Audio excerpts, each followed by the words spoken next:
Hi, my name is Amy Carpenter, and this is Around Town with Amy. Today, I'm at Canal Winchester High School, and I'm going to be talking to teacher and movie director Nathan Weidner.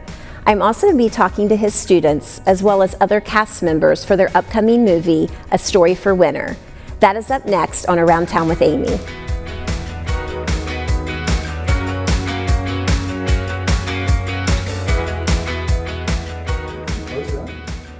He's a really cool teacher, and he kind of, he knows what he's talking about, and he lets you kind of free range with, once you know what you're doing, he's like, all right, go ahead, do whatever you need to do to get your project done. He really is a good teacher and a guide.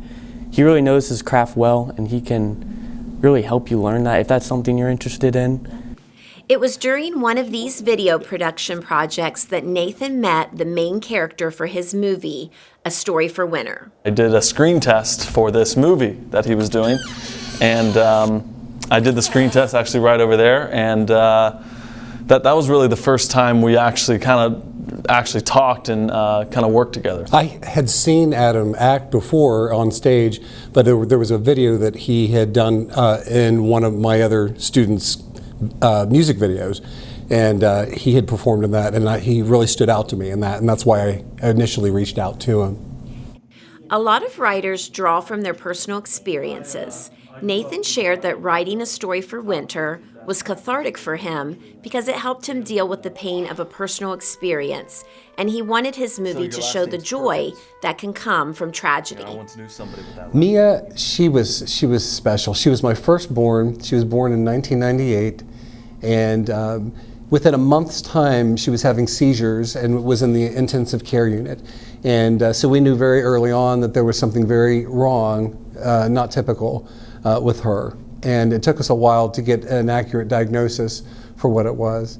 But she taught me so much, because through the process of going through her initial hospitalizations and learning the things that she would and would not be able to do, we went through a grieving process on her behalf. You think, well, she won't be able to do this, she won't be able to do that. And we felt really awful for her. And over time, I learned that she just enjoyed life. She just embraced it for how she was able to interact with it, and laughed and had a good time, and taught me that she was okay with who she was, and that I needed to be okay with who she was. And those were lessons that stayed with me, and this film was another way of me being able to get part of that message out. Nathan also wanted to share the message of resilience and generational trauma. She doesn't have much time left. I mean, there's no telling who he would have encountered, because, at that point when he's at his lowest, he's reaching out to anybody who would help, and there are plenty of wrong types of people out there who will get you involved in things that are not healthy.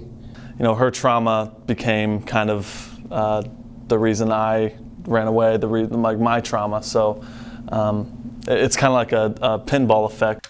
In the movie, Dr. Hughes is struggling to care for Winter because she reminds him of his little sister that he lost. This experience was so painful to him because she was the one who gave him unconditional love, and it was hard to open his heart because he didn't want to get hurt again. Even though Dr. Hughes was trained to care for others, it was others who helped take care of him and who gave him the advice he needed to heal. It's not a walk in the park, that's for sure. But I wouldn't trade it for the world. Mama Cece also gave Dr. Hughes advice. Well, I had to have him understand that, sickly children with special needs are just as important, and they have feelings and they have thoughts, and that they deserve to, have dignity as they are transitioning. When Nathan was 14, he had the dream of being a movie director, but little did he know how that would change over the years. I was 14 years old when my sister got a job at a television station, and I was really amazed at what she was doing. Probably a little more attracted to all the lights and buttons she got to push, and I was like, hey, this looks like a lot of fun. I'd like to go into this, and so I entered vocational school for that during my junior and senior year, and it was through the process of doing television work that at the end of the year we were allowed to do any final project we wanted, and I just gravitated towards making a movie. And I did that for both my junior and senior year and realized that film was probably where I really was headed. Like all dreams, there are always challenges to overcome. In 2012, Nathan thought that he had finally found the funding he had searched for to make his dreams come true. He quit his job and later found out that the funding had fallen through. It was in this classroom doing a project with his students that Nathan had an aha moment, and that is what helped him figure out how to reach his dreams.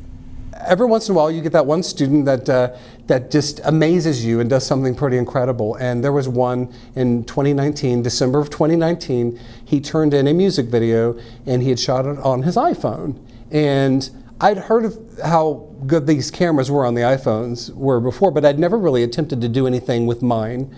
But what he turned in was so incredible. I realized that the technology had reached the point where I felt that I could actually shoot my film on an iPhone and not have to worry about having to get the tens of thousands of dollars that I initially wanted. He was so happy that Luke Twist had given him this wonderful gift that he included a picture of him on the realty sign in the movie. Nathan shows us that all dreams can happen if you are willing to work for them. You may have to adjust your dream along the way, but with persistence and hard work, all dreams are possible. Nathan has already started working on scenes for his next movie, The Name of the Sun, in which the main character is dropped in the middle of nowhere. Look for this movie to be released around Easter 2023. How about we just make up a story just for you? If you would like to watch Nathan's movie, you can purchase it for $12.99 or rent it for $3.99 through Amazon Prime. You can also read more about A Story for Winter in the March 14th edition of the Town Crier. Thank you for joining me on the second edition of Around Town with Amy.